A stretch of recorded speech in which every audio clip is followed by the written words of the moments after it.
আবারও চলে এলাম দ্বাদশ শ্রেণীর ছাত্রছাত্রীদের কাছে। আজকে তোমাদের প্রথম অধ্যায়ের একটা খুব কঠিন এবং জটিল এককটা আজকে পড়াবো। বলতে পারবে কোন এককটা পড়ার কথা বলছি আমি? প্রশ্রবণ। প্রশ্রবণটা ছাত্রছাত্রীদের কাছে বোঝা একটু কঠিন, আবার ঠিক বুঝে যেতে পারলে খুবই সহজ। আজকের ভিডিওটা একটু সময় বেশি হলেও তোমরা অবশ্যই মন দিয়ে দেখবে, মন দিয়ে শুনবে। আমি ছবি সহ ব্যাখ্যা করব এবং পুরো ভিডিওটা দেখার পর আশা করছি তোমাদেরকে আর বই পড়া দরকার হবে না। তাহলে শুরু করা যাক।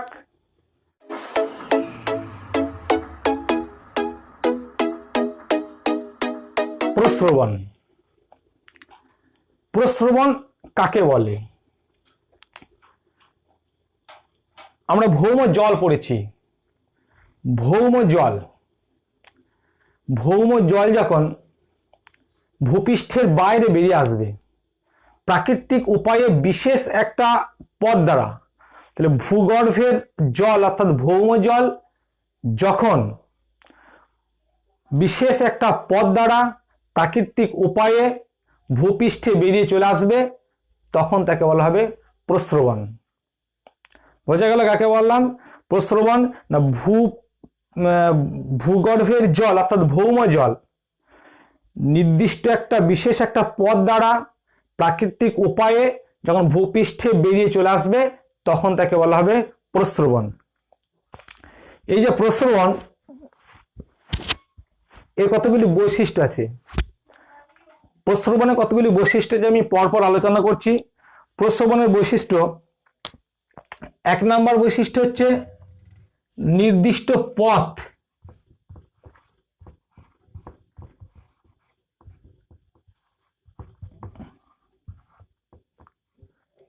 এর নির্দিষ্ট একটা পথ আছে, আর নির্দিষ্ট পথ, একটা সুনির্দিষ্ট পথ দ্বারা ভবান্তরের জল ভৌম জল ভূপৃষ্ঠে বেরিয়ে আসে। তা সুনির্দিষ্ট একটা পথ অবশ্যই থাকতে হবে, 1 নম্বর বৈশিষ্ট্য। 2 নম্বর বৈশিষ্ট্য কথা বলবো আমি, গতি।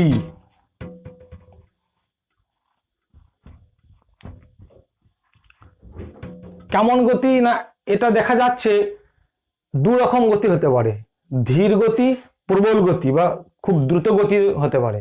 2 রকম গতি কথা বলছি, ধীর গতি অথবা প্রবল গতি, মানে গতিবেগে একটু বেশি। 3 নম্বর পয়েন্টের কথা বলবো, উষ্ণতা।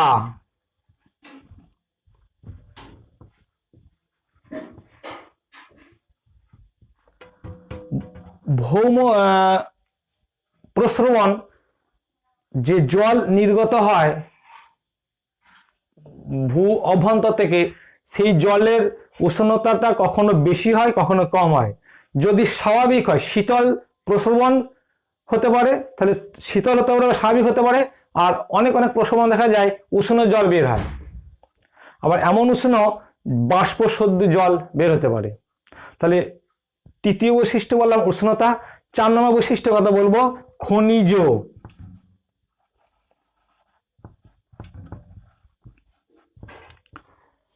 খনিজ, অনেক প্রশ্রবণে খনিজ পদার্থ ওর সাথে মিশে থাকে। যেমন বিভিন্ন লবণের কথা বলবো, ম্যাগনেসিয়াম ক্লোরাইড, সোডিয়াম ক্লোরাইড, লোহা, বিভিন্ন লবণ, বিভিন্ন খনিজ এর সাথে প্রশ্রবণের জলের সাথে বেরিয়ে আসে। তাহলে প্রশ্রবণের বৈশিষ্ট্য 4টে, নির্দিষ্ট পথে বের হবে, গতি থাকবে, উষ্ণতা, খনিজ, 4টে বৈশিষ্ট্যের কথা বললাম। এরপরে এই যে প্রশ্রবণ রয়েছে,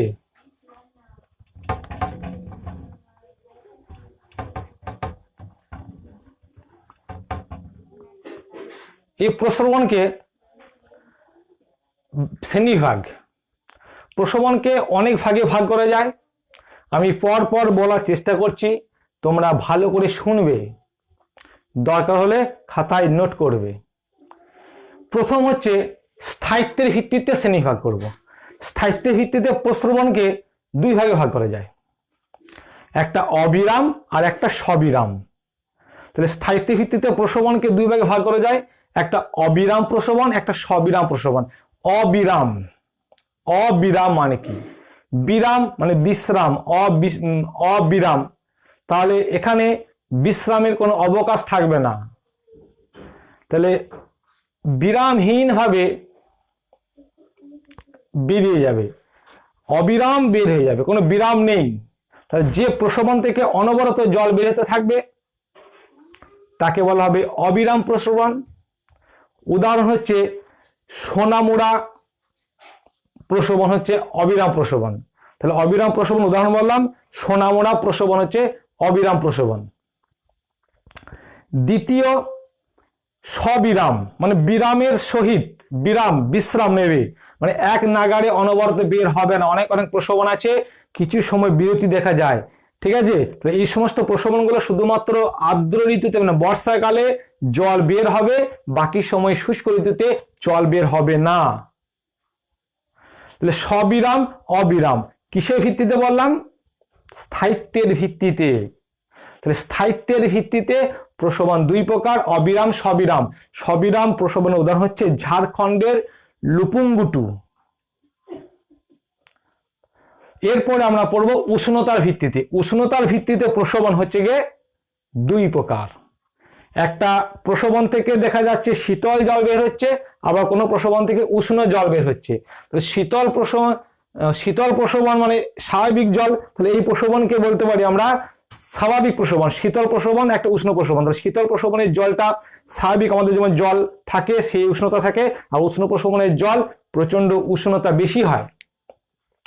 শীতল প্রস্রবণের নাম হচ্ছে সহস্রধারা, আর উষ্ণ প্রস্রবণের নাম হচ্ছে গিয়ে তোমরা আমাদের খুব কাছে আছে বীরভূমের বক্রেশ্বরে। তাহলে আমাদের রাজ্যেই বীরভূম ডিস্ট্রিক্টের বক্রেশ্বর হচ্ছে উষ্ণ প্রস্রবণ। তাহলে শ্রেণীবিভাগ করলাম দুটো, হলো একটা স্থায়িত্বের ভিত্তিতে অবিরাম সবিরাম, আর একটা উষ্ণতা ভিত্তিতে শীতল প্রস্রবণ উষ্ণ প্রস্রবণ। এরপর খনিজ উপাদান বা খনিজ উপাদানের ভিত্তিতে। অনেক প্রস্রবণ থেকে খনিজ পদার্থ বের হয়, অনেক প্রস্রবণে খনিজ পদার্থ বের হয় না। এখানে দেখা যাচ্ছে যে তাহলে দুই ভাগে ভাগ করা যায়, একটা স্বাদু জলের প্রস্রবণ আর একটা খনিজ প্রস্রবণ। স্বাদু দন্তস্ব একাদশ, স্বাদু মানে এখানে মিষ্টি জলের। তাহলে এখান থেকে কোনো রকম খনিজ সম্পদ বের হয় না, খনিজ দ্রব্য বের হচ্ছে না। তাহলে যে সমস্ত প্রস্রবণ থেকে 1 লিটার জলে 1 গ্রাম বা তার কম খনিজ থাকে, কি বললাম? 1 লিটার জলে 1 গ্রাম বা তার কম খনিজ থাকে, তাকে বলা হচ্ছে গিয়ে স্বাদু প্রস্রবণ। উদাহরণ হচ্ছে মুসৌরির কেমটি, উদাহরণ হচ্ছে মুসৌরির কেমটি প্রস্রবণ। এরপরে খনিজ প্রস্রবণ। খনিজ প্রস্রবণ কাকে বলে না? যে প্রস্রবণ থেকে, তাহলে আগেরটা আমি বলেছিলাম 1 লিটার জলে 1 গ্রামের কম, তাহলে এখানে যে প্রস্রবণে 1 লিটার জলে গড়ে 1 গ্রামের বেশি খনিজ পদার্থ থাকবে তাকে বলবে খনিজ প্রস্রবণ। কোন কোন খনিজগুলি থাকে এখানে? সালফার, লোহা, সোডিয়াম ক্লোরাইড, ম্যাগনেসিয়াম ক্লোরাইড ইত্যাদি লবণগুলি অবস্থান করছে খনিজ থেকে, একে বলা হচ্ছে খনিজ প্রস্রবণ। যেমন বক্রেশ্বর একটা খনিজ প্রস্রবণ। এই খনিজ প্রস্রবণগুলোতে অনেক স্বাস্থ্য কেন্দ্র গড়ে ওঠে। 3 ভাগে ভাগ করলাম, স্থায়িত্বের ভিত্তিতে, উষ্ণতার ভিত্তিতে, খনিজ উপাদান ভিত্তিতে। এরপরে আমরা ভাগ করব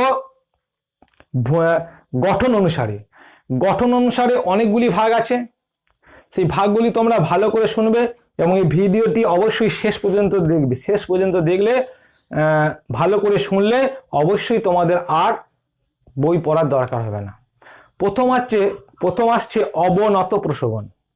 অবনত প্রস্রবণ কাকে বলে? অবনত মানে নিচু হয়ে যাওয়া, অবনত। তাহলে এখানে ছবিটি ভালো করে লক্ষ্য করো, আমি অবনত প্রস্রবণ কেমন করে আঁকছি। একটা বক্সের মাধ্যমে আঁকার চেষ্টা করছি।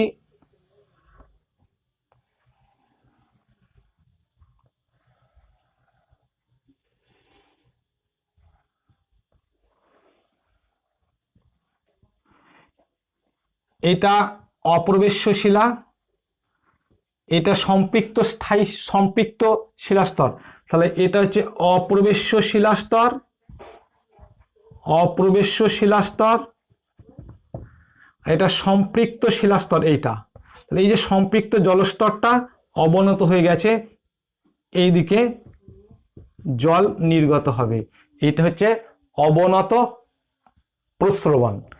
কাকে বলে না, অনেক সময় জলতল বা জলস্তর সম্পৃক্ত শিলাস্তর বা জলতল অবনত হয়ে অপ্রবেশ্য শিলা সংযোগস্থল দিয়ে যে প্রস্রবণ জল নির্গত হয় তাকে বলা হচ্ছে অবনত প্রস্রবণ। তাহলে অবনত প্রস্রবণ কাকে বলে বোঝা গেল, যে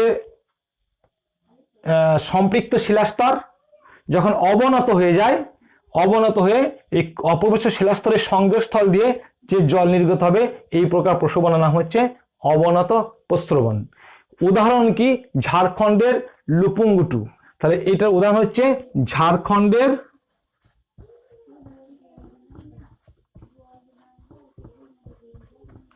লুপুংগুটু।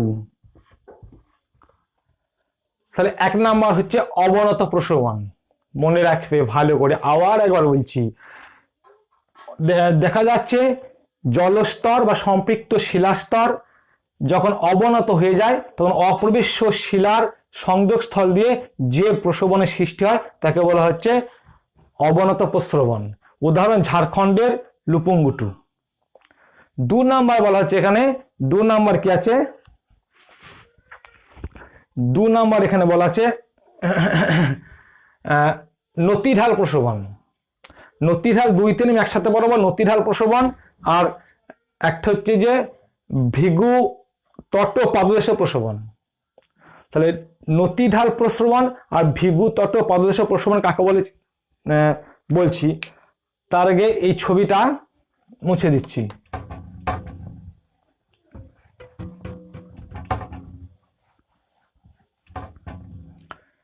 কাকে বলে, কোন একটা খাড়া ভূভাগ, একটা খাড়া ভূভাগ যদি অবস্থান করে, তাহলে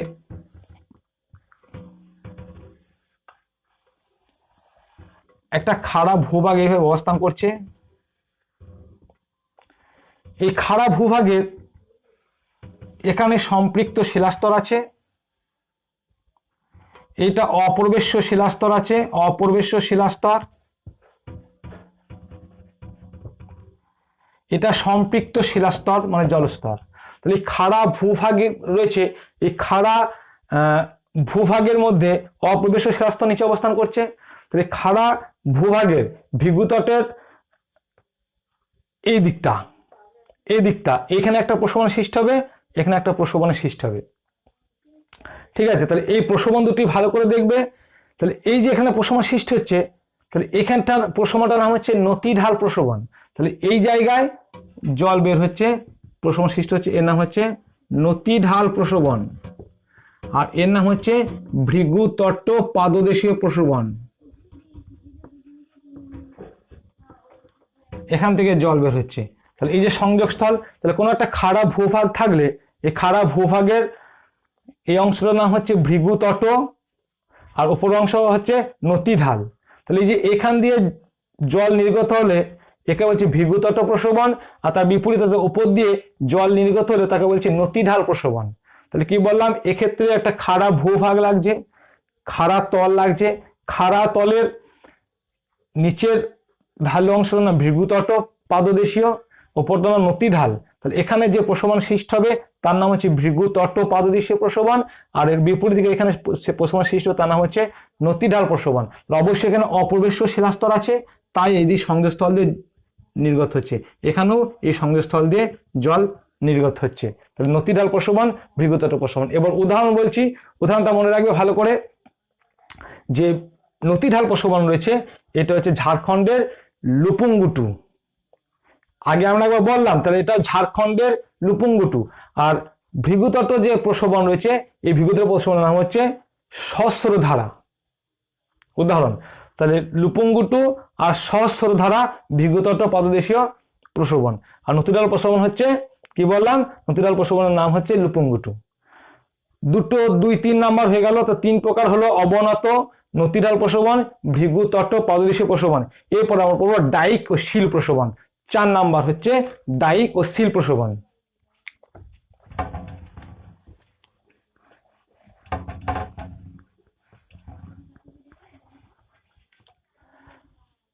চার নম্বরে ডাইক ও শিল। ডাইক তোমরা পড়েছো কাকে বলে? আগ্নেয় একটা উদ্ভিদ। তাহলে উদ্ভিদই আগ্নেয় শিলা। তাহলে এখানে যদি কোনো ডাইক ভৌম জলস্তরকে ছেদ করে, তখন ডাইক আর ভৌম জলতলের যে সংযোগস্থল সেখান দিয়ে যে প্রসবনের সৃষ্টি হয় তাকে বলা হবে ডাইক প্রসবন। আর যখন শিল ছেদ করবে, শিলের সংযোগস্থলে যে প্রসবনের সৃষ্টি হবে তাকে বলছে শিল প্রসবন। তার ডাইক ও শিল প্রসবন। তা ধরো এখানে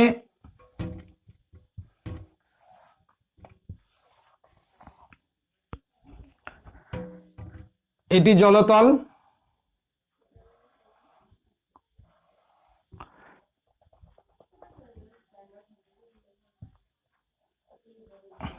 তাহলে এরকম যদি অবস্থান থাকে, ছবিটা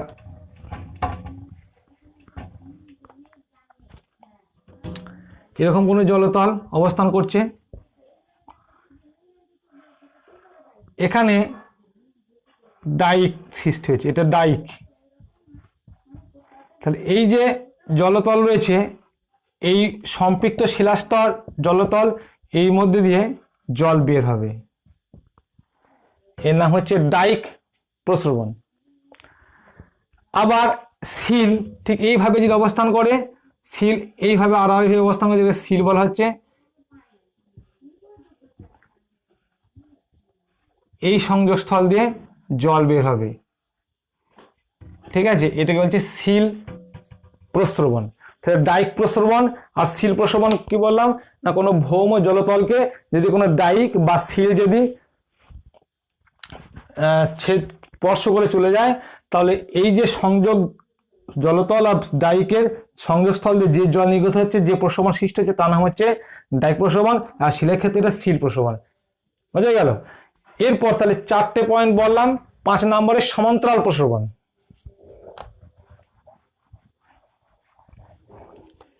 পাঁচ নাম্বার পয়েন্ট হচ্ছে গিয়ে সমান্তরাল প্রসবন।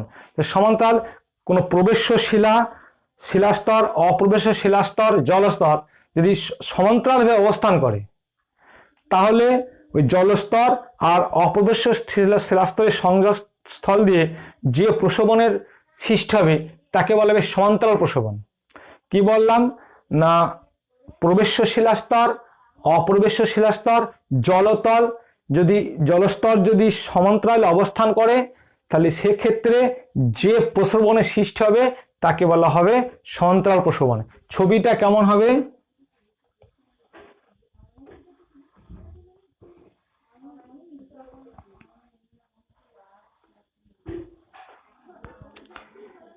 এটা অপ্রবেশ্য শিলাস্তর,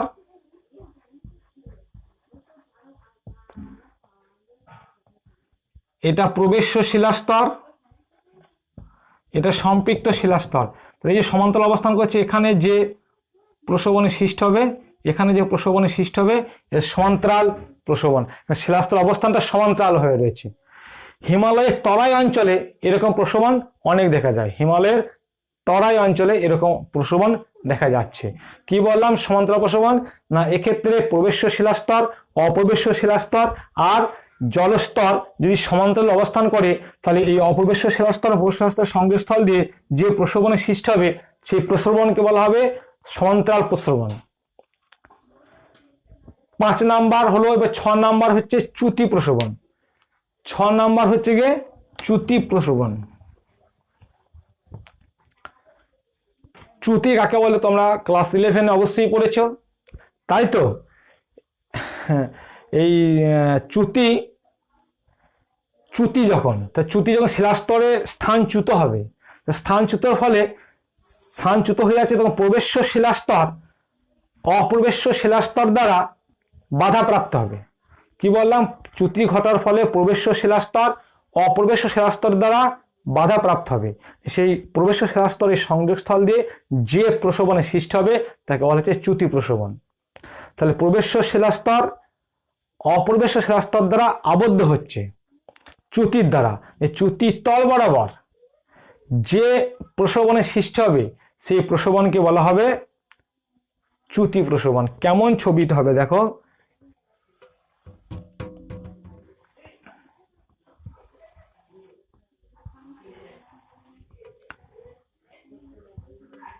এটা জলতল প্রবেশ্য শিলাস্তর, এটা অপ্রবেশ্য শিলাস্তর, এটা অপ্রবেশ্য শিলাস্তর।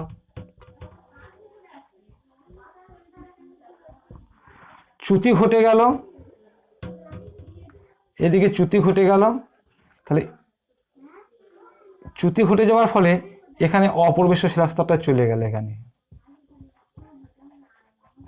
চলে যাওয়ার ফলে কি হলো না, এখানে এই যে প্রবেশ্য শিলাস্তর অপ্রবেশ্য দ্বারা আবদ্ধ হচ্ছে, তাহলে এই সংযোগস্থল বরাবর যে প্রশোভনের সৃষ্টি হবে এই প্রশোভনের নাম হচ্ছে চ্যুতি প্রশোভন। এটা চ্যুতি তল, এটা চ্যুতি তল বরাবর যে প্রশোভনের সৃষ্টি হচ্ছে সেই প্রশোভনটার নাম হচ্ছে গিয়ে চ্যুতি প্রস্রবণ। আবার বলছি, চ্যুতি সৃষ্টি হলো এগুলো প্রবেশ্য শিলাস্তর অপ্রবেশ্য শিলাস্তর দ্বারা আবদ্ধ হচ্ছে। তাহলে এই যে আবদ্ধ হলো, এটা প্রবেশ্য শিলাস্তর অপ্রবেশ্য শিলাস্তর উপরে চলে গেল, চ্যুতি সৃষ্টি হয়েছে। তাহলে এই যে চ্যুতি তল বরাবর যে প্রশোভনের সৃষ্টি হলো তার নাম হচ্ছে চ্যুতি প্রশোভন। হিমাচলের মণিকরণ, হিমাচলের মণিকরণ হচ্ছে একটা চ্যুতি প্রশোভন।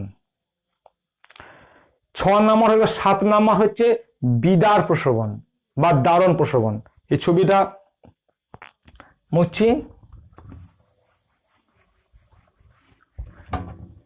কি বললাম? বিদার বা দারণ। শিলাস্তরের ফাটল, দীর্ঘ ফাটলকে বিদার বলা হচ্ছে। এই ক্ষেত্রে গ্রানাইট আর ব্যাসল্ট শিলা অবস্থান করবে বা কোয়ার্টজাইট। তাহলে গ্রানাইট, ব্যাসল্ট বা কোয়ার্টজাইট জাতীয় শিলা যদি থাকে, তাহলে গ্রানাইট, ব্যাসল্ট, কোয়ার্টজাইট শিলাতে অনেক ফাটল বা দারণ বা বিদারের সৃষ্টি হচ্ছে। সেই দারণ বা ফাটল বিদার দিয়ে ভূপৃষ্ঠের জল, মানে বৃষ্টির জল ইত্যাদি জল প্রবেশ করবে। সেই ফাটল দিয়ে কোন এক জায়গায় ভূপৃষ্ঠে আবার নির্গত হবে, তার নির্গমন ঘটবে। একে বলা হচ্ছে বিদার প্রশোভন। তাহলে এক্ষেত্রে কি বললাম আমি? এক্ষেত্রে আমি একটি কথাই বললাম, এক্ষেত্রে শিলা থাকতে হবে কঠিন শিলা, গ্রানাইট, ব্যাসল্ট, কোয়ার্টজাইট ইত্যাদি শিলা। তাহলে এখানে ছবিটি কেমন হবে? এই যে শিলাস্তর আছে, এখানে এই যে এখানে ছিদ্র সৃষ্টি হচ্ছে, ফাটল বা দারণ সৃষ্টি হচ্ছে, এখানে দারণ ও ফাটল সৃষ্টি হচ্ছে। এই দারণ ফাটল দিয়ে বৃষ্টির জল প্রবেশ করছে। এই ফাটল দিয়ে, এখানে একটা ফাটল আছে, এই ফাটল দিয়ে এইখানে জল নির্গত হবে। এই প্রশোভনটার নাম হচ্ছে গিয়ে বিদার বা দারণ প্রশোভন। এখানে বোঝা গেল এটা হচ্ছে সোনামুড়া, এই জাতীয় প্রশোভন, সোনামুড়া। আবার বলছি, 3টে শিলার কথা বললাম, গ্রানাইট, ব্যাসল্ট, কোয়ার্টজাইট ইত্যাদি প্রভৃতি শিলায়, কঠিন জাতীয় শিলায় দারণ ফাটল বিদার সৃষ্টি হলে সেই ফাটল দিয়ে ভূপৃষ্ঠের জল, বৃষ্টির জল, তুষারগলার জল ইত্যাদি প্রবেশ করবে। সেই ফাটল দিয়ে কোনো এক জায়গায় এর নির্গমন ঘটবে। এইভাবে যে প্রশোভনের সৃষ্টি হবে সেই প্রশোভনকে বলা হচ্ছে গিয়ে বিদার প্রশোভন। 7 নম্বর হলো। এবার 8 নম্বর পড়ব।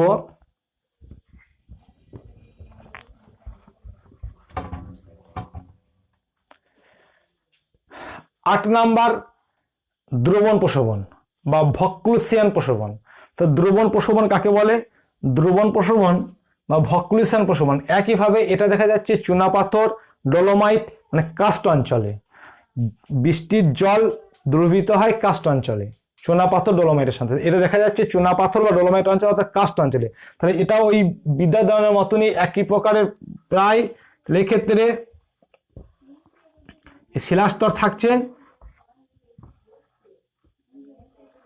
বৃষ্টির জল বা নদীর জল এদিকে প্রবেশ করবে, এই যে ফাটলগুলিকে দ্রবীভূত করবে, ফাটলগুলি আকৃতি বড় হয়ে যাবে, ফাটলগুলিকে দ্রবীভূত করবে।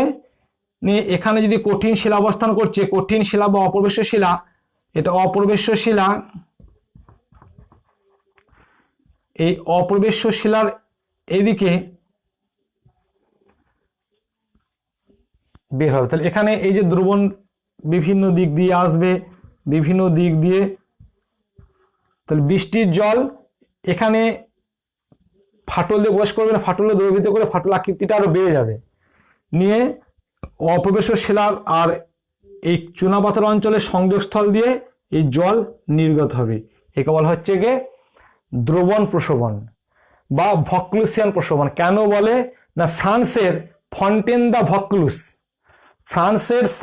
দা ভক্লুস প্রসবনের নাম হতে এই প্রসবনকে ভক্লুসিয়ান প্রসবন বলা হচ্ছে। ঠিক আছে, তাহলে উদাহরণ এই ফন্টেন দা ভক্লুস, ফ্রান্সের রোন উপত্যকায় ফন্টেন দা ভক্লুস প্রসবন হচ্ছে দ্রবণ প্রসবন।